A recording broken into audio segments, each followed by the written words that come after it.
Nah, oke. Cari posisi yang nyaman. Silakan cari posisi yang nyaman untuk belajar ya. Cari tempat duduk yang nyaman, yang bisa fokus untuk belajar ya. Sudah? Disiapkan bukunya juga? Ya, disiapkan dulu bukunya ya. Oke, Ustazah mulai boleh? Boleh ya? Oke. Bismillahirrahmanirrahim. Assalamualaikum warahmatullahi wabarakatuh. Waalaikumsalam warahmatullahi wabarakatuh. Bagaimana kabarnya anak-anak Ustazah yang soleh dan soleha pada pagi hari ini? Bagaimana kabarnya semua? Alhamdulillah. Luar biasa. Tetap semangat dahsyat. Allahu Akbar. Oke, alhamdulillah ya. Semoga senantiasa semuanya dalam keadaan baik, dalam keadaan sehat walafiat dan tetap semangat untuk belajar. Amin ya rabbal alamin. Nah, sebelum kita memulai pembelajaran hari ini, ada baiknya kita berdoa terlebih dahulu. Seperti biasa, pimpin doanya, Nak. Ya. Hamzah, ayo semuanya harapannya semuanya membaca doa ya. Kepala apa? Mata berdoa mulai. Lanjut.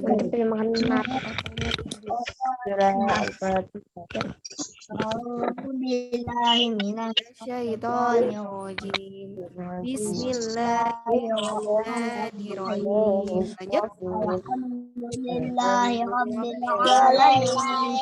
Ar-Rahmanirrahim. Maliki yaumiddin. Iyyaka na'budu wa iyyaka nasta'in. Ihdinas siratal mustaqim. Amin.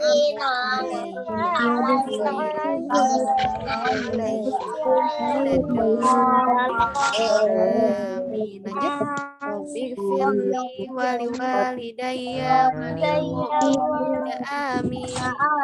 Rabbi srohli sadri wa yassirli amri wahlul 'uqdatam min lisani yafqahu alim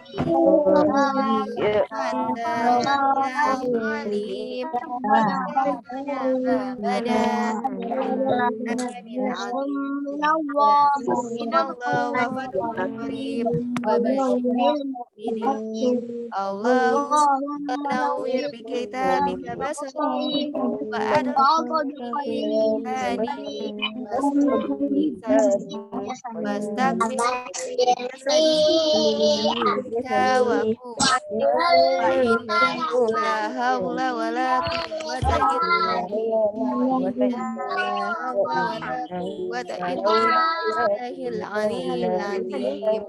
Rabbi zidni ilma.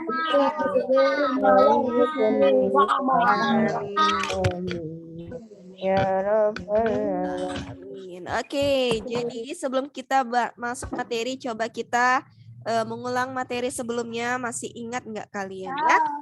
Oke, ntar ya Ustazah tampilin. Kira-kira kelihatan nggak gambarnya ini? Ya, sudah kelihatan. Alhamdulillah. Kelihatan. Nah, jadi kemarin kita mempelajari tentang apa? Kisah apa? Angkat tangan. Kisah? Kisah? Turunnya? Pintar ya. Kisah turunnya wahyu pertama Nabi Muhammad ya. Ustazah ini video lagi Ustazah. Kenapa Nabil?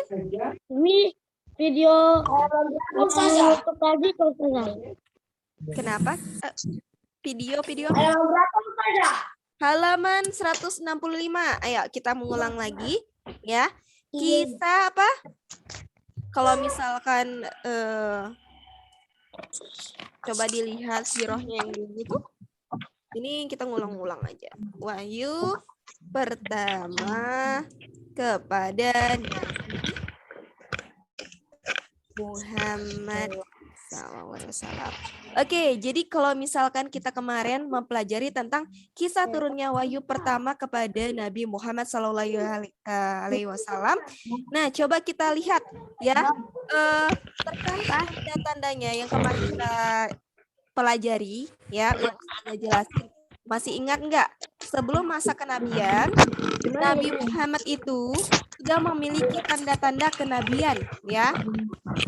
Salah satunya, ayo, ada yang bisa jelasin ke Ustazah? Angkat tangan. Ayo. Saya. Angkat tangan siapa nih? Bentar. Nadib Rafid ya? Bisa? Ya. Apa Nadib? Tandanya Indonesia bersinar.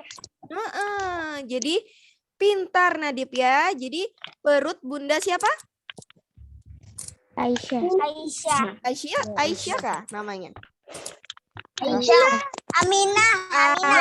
Nah, ya, ingat lagi. Jadi Bunda Aminah itu bersinar ya.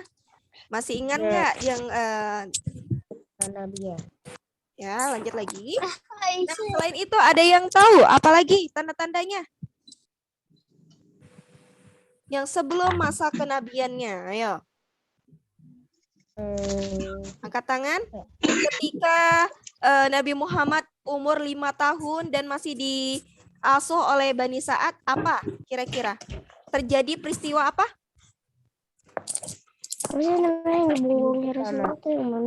Masih ingat nggak? Pada usia 5 tahun terjadi peristiwa pembelahan apa? Pembelahan Rasulullah. Pembelahan Dada Rasulullah. ini tanda-tanda yang pernah kita pelajarin ya. Nah, kemudian selain ini apa kira-kira? Nah, ini pada usia 5 tahun. Ketika Nabi Muhammad sudah bisa apa? Bisa bermain sama dengan saudaranya ya, saudara sesusuannya, kemudian ketemu dengan apa?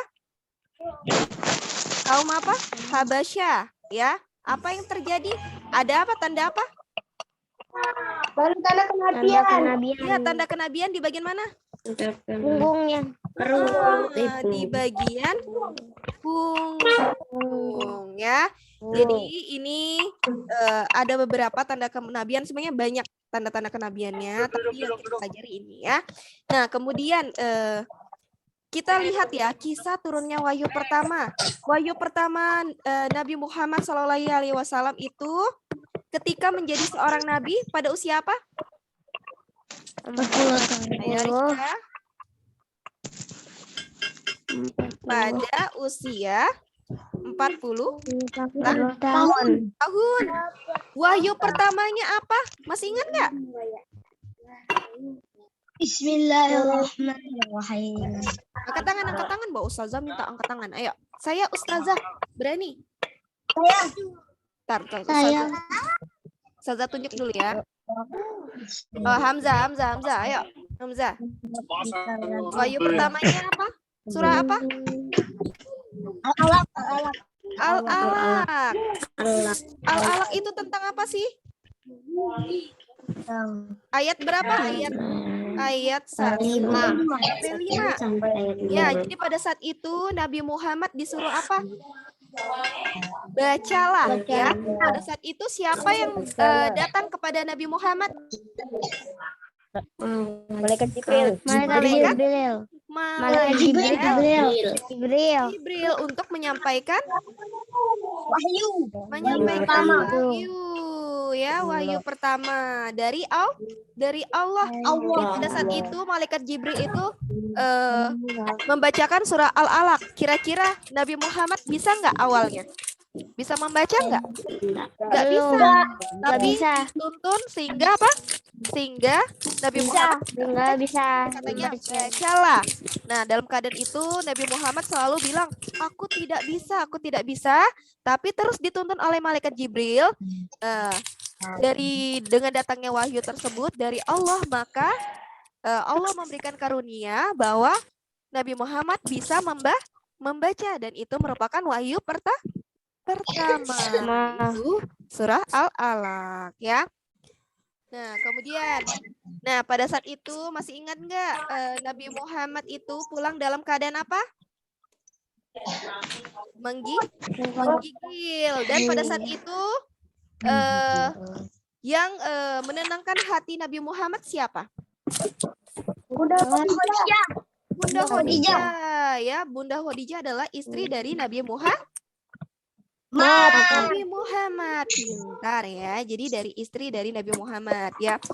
Nah, pada saat itu, kita pada saat ini kita akan membahas tentang bagaimana sih keteladanan dari Bunda Khadijah, yaitu istri Rasulullah ya.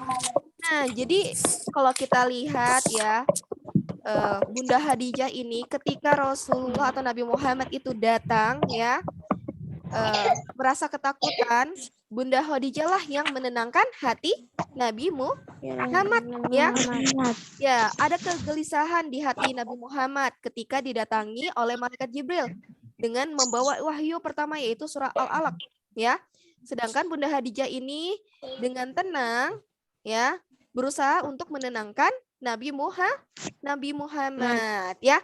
Keteladanan dari Bunda Khadijah adalah memiliki pribadi yang tenang. Yang pertama yaitu memiliki pribadi yang tenang ya. Selain itu, Bunda Khadijah juga kalau misalkan dalam menghadapi suatu masalah, dia mendatangi seorang paman ya. Pamannya bernama siapa tadi yang Ustazah jelasin kemarin? Waraqah Iya. Bin Naufal. Ya, di situ dijelaskan bahwa ada tanda-tanda kenabian, yaitu nabi terakhir yaitu Nabi Muhammad SAW. Nah, coba kita buka halaman 167. 167 sudah dibuka bukunya? Sudah Ustazah. Jelaskan ya. Jadi Bunda Khadijah binti Khuwailid ya merupakan salah satu yang masuk Islam pertama dari halaman berapa? halaman 167. 167 ya.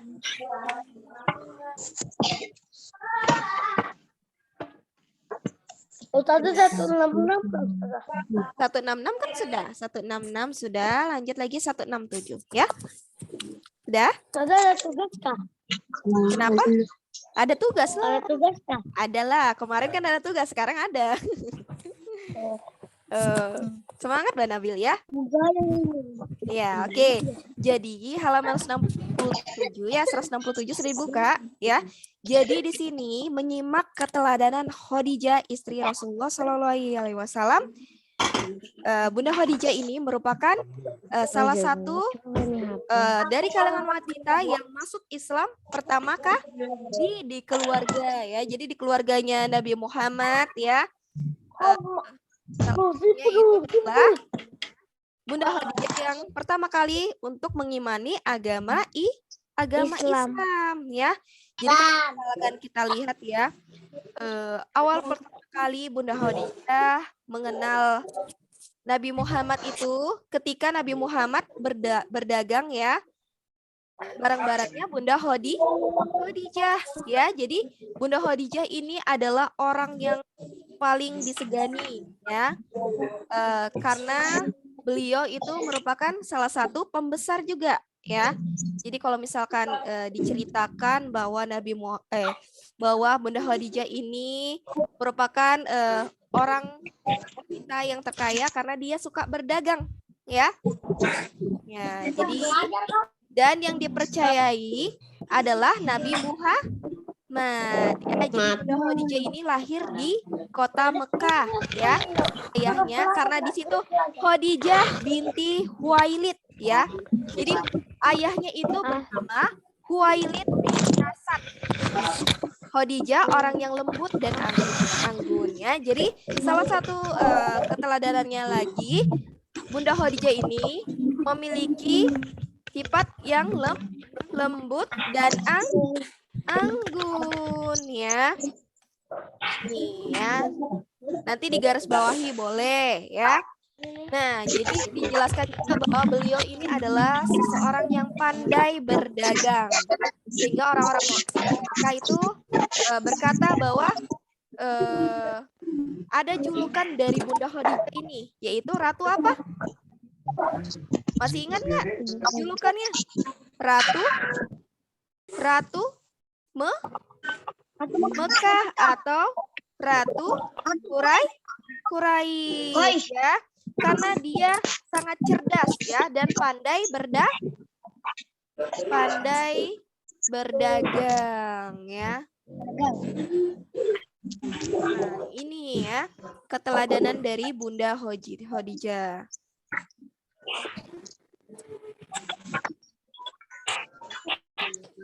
Nah, selain itu keteladanan dari Bunda Khadijah apa? Julukan yang keduanya itu apa? At-Tahira ya, ntar.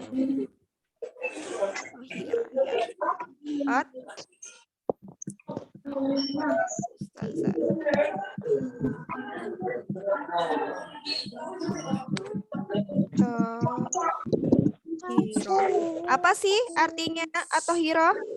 Artinya yang suci ya. Jadi Bunda Khadijah ini adalah seseorang yang pandai menjaga dirinya. Bahkan dia adalah penganut agama. Sebelumnya itu kan belum ada agama Islam nih. Jadi dia penganut agama Nabi Ibrahim sebelumnya ya. Dia tidak suka mabuk-mabukan ya. Dia tidak suka menyembah berhala ya. Walaupun ia belum masuk Islam. Walaupun Islam itu belum ada atau belum dikenalkan ya. Jadi dia merupakan penganut agama Ibrahim. Kemudian ketika sudah menikah dengan Nabi Muhammad dan Nabi Muhammad menjadi seorang rasul, nabi, ya, maka Bunda Khadijah setia kepada Nabi Muhammad untuk mengikuti agama Islam. Dia mempercayai dengan penuh hati, ya. Bahwa ia mempercayai bahwa Allah itu hanya ada satu, tidak beranak dan tidak pula diperanakan ya. Nah, masih ingat nggak anak-anak dari Bunda Khadijah dan Nabi Muhammad? Masih ingat nggak lagunya? Ya, secara keseluruhan dulu ya. Anak-anak Nabi. Ada 7 orang. 7 laki-laki, 3 laki-laki, 4 pertama siapa? Pertama Qasim, terus Abdullah Ibrahim, terus Zainab, Ruqayyah, Ummu Kalsum, Fatimah. Fatimah. Ini ada berapa di sini? 1, 2, 3, 4, 5, 6, 7. Nah, di antara semua ini yang bukan merupakan anak dari Bunda Khadijah dan Nabi Muhammad siapa? Yang bukan? Yang bukan siapa? Yang dari Bunda Khadijah adalah Ibrahim. Ibrahim ini anaknya siapa? Nabi Muhammad dengan siapa? Dengan Maria Al-Qibti ya. Jadi anak-anak Bunda Khadijah dan Nabi Muhammad itu ada berapa? Qasim, Abdullah, Zainab, Ruqayyah, Ummu Kalsum, Fatimah, dan kemudian anaknya yang lain yaitu adalah Ibrahim dari istrinya yang bernama Maria Al-Qibti ya. Nah, di antara semua ini ya yang bertahan adalah Fatimah ya. Sedangkan anak-anak yang lain itu Yang laki-lakinya meninggal dunia. Ya. Nah, coba dilihat di sini halaman 168. Coba Ustazah minta Alam Eka Prameswari. Silakan dibaca yang dari kalimat pada suatu hari. Yang di samping gambar. Halaman berapa, Ustaz? Halaman berapa, 168. Halaman berapa, Ustaz? 168. Sudah dibuka 168. Kegiatan dua apa, Ustaz? Sudah. Ya. Bertemu paman Khadijah. Setelah itu Nabi Muhammad lari pulang. Dia langsung berbaring di tempat tidur Nabi Muhammad. Ketakutan dia berseru, "Selimuti aku, selimuti saja." Segera menyelimuti tubuhnya. Nabi Muhammad bertanya dalam hati apa yang telah terjadi dengannya. Siapakah yang mendatanginya? Khadijah ingin meringankan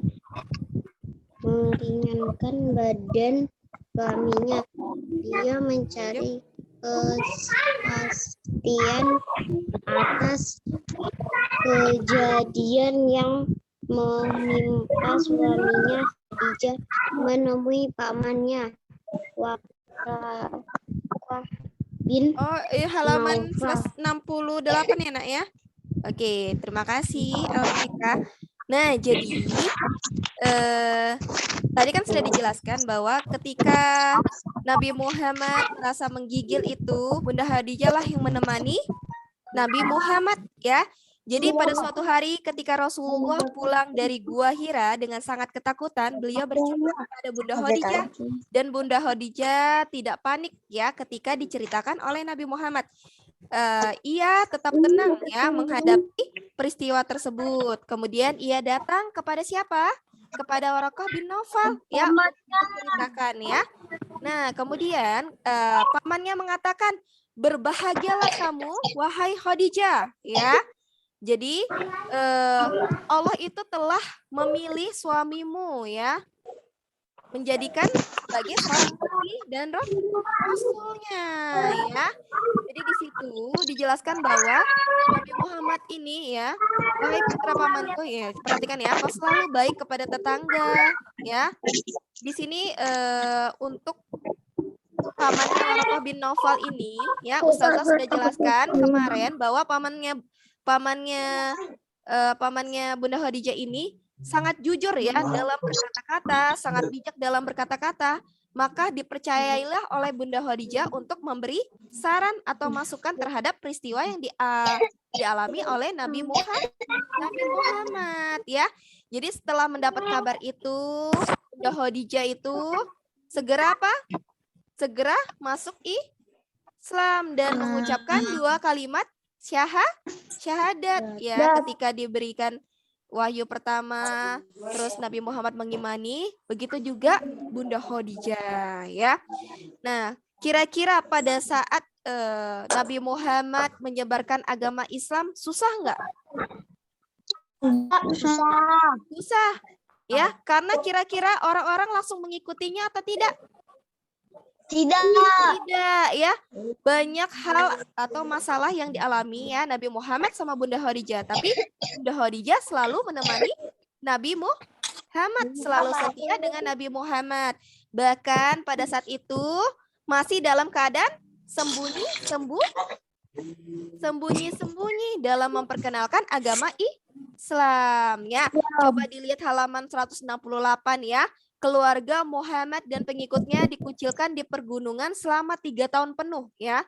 Bayangin ketika Nabi Muhammad diberikan wahyu, diberitahu tentang Islam, kemudian Nabi Muhammad menyebarkan agama Islam, orang-orang itu tidak percaya, bahkan orang-orang tersebut mengucilkan Nabi Muhammad beserta pengikutnya selama 3 tahun di pegunungan. Ya. Mereka tidak boleh berdagang, kemudian tidak boleh apa lagi? Tidak boleh melakukan aktivitas-aktivitas yang menyangkut dakwah, ya. Bahkan tidak boleh melakukan pernikahan, ya.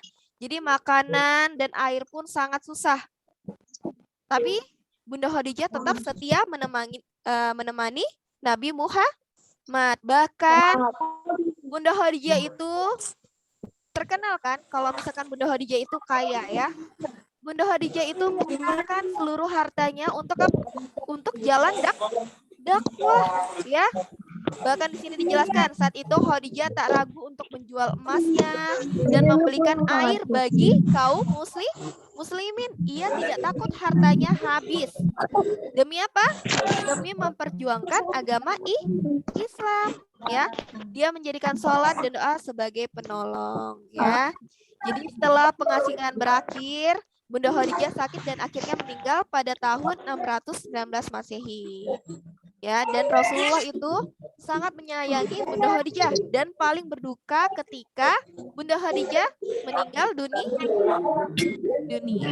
Ya, jadi kalau kita lihat, Masya Allah luar biasa ya, Bunda Khadijah itu dijelaskan bahwa dia memiliki pribadi yang tenang ketika ada masalah, kemudian dia tetap lembut dan anggun, dan dia juga merupakan orang yang luar biasa ya. Dia sebagai Ratu Mekah atau Ratu Quraisy yang pandai berdagang, tapi bersedia menyerahkan seluruh hartanya untuk apa?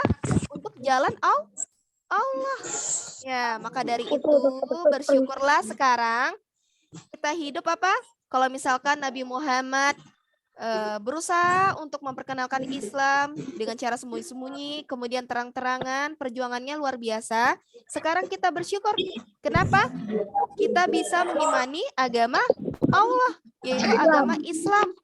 Nah, bagaimana cara kita untuk mensyukuri tersebut? Ya, perjuangan Nabi Muhammad dan para nabi semuanya sebelum-sebelumnya itu luar biasa. Bagaimana cara kita untuk mensyukurinya? Ayo, ada yang bisa? Angkat tangan. Dengan cara apa kira-kira? Ada yang bisa? Angkat tangan. Ayo. Bagaimana cara mensyukuri terhadap perjuangan Nabi Muhammad? Terus Bunda Khadijah, apa yang harus kita teladani? Iya, kenapa Putri Anaila? Ayo. Dengan cara apa? Dan sesuai perintah Allah. Iya, ketika Allah memberikan perintah ya untuk sholat, berarti kita harus apa? Sholat 5 waktu. Sekarang nih, Ustazah mau tanya, sholat 5 waktu enggak? Apa yang sholat 5 waktu? Angkat tangan. Alhamdulillah. Yang sholat 4 waktu? Angkat tangan. Tidak apa-apa, angkat tangan ya. Angkat waktu nggak apa-apa. Kalau 3 waktu siapa? 5 waktu? 1 waktu? Tidak ada sholat sama sekali? Ayo, bagaimana ya? Jadi ya harapan Ustazah ya.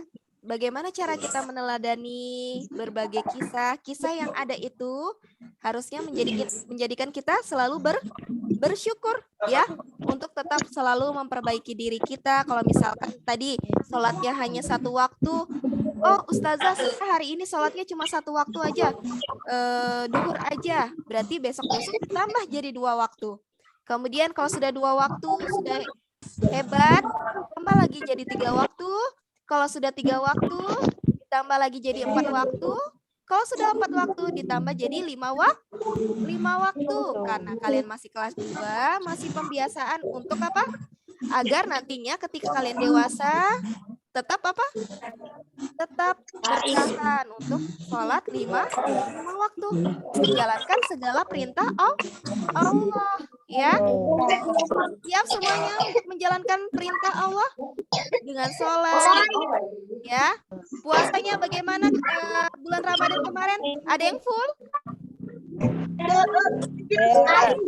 Ada. Ya. Siapa yang bolong satu? Saya. Kenapa bolong, Nak? Sakit kah? Sakit dadanya. Oh, kalau sakit nggak apa-apa ya. Tapi hebat sudah tuh mau berpuasa ya. Yang kalau misalkan kita ada puasa Ramadan, yang terpenting adalah berusaha ya, berusaha untuk puasa ya. Yang tidak baik adalah orang yang tidak mau berusaha ya, tidak mau memperbaiki ya. Oke, jadi tugasnya adalah coba dibuka bukunya, ayo. Kerjakan halaman 169. 169 sudah dibuka? Kerjakan, ayo rumuskan dari nomor 1 sampai nomor 5. Saya punya pensil. Kenapa? Tidak punya pensil. Nggak punya pensil. Kenapa? Masa nggak punya pensil? Mau Ustazah antarkan nggak? Halaman 169. Yang boleh pakai pensil ya.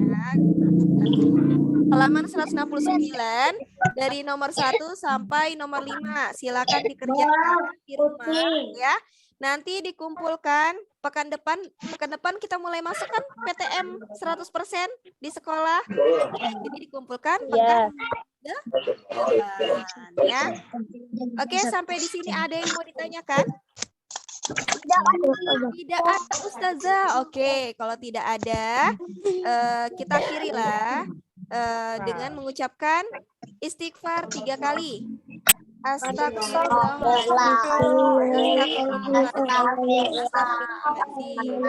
ucapkan alhamdulillahirrabbilalamin. Kemudian doa penutup majelis. Subhanakallahumma asyhadu an la ilaha illa anta astaghfiruka wa atubu ilaik.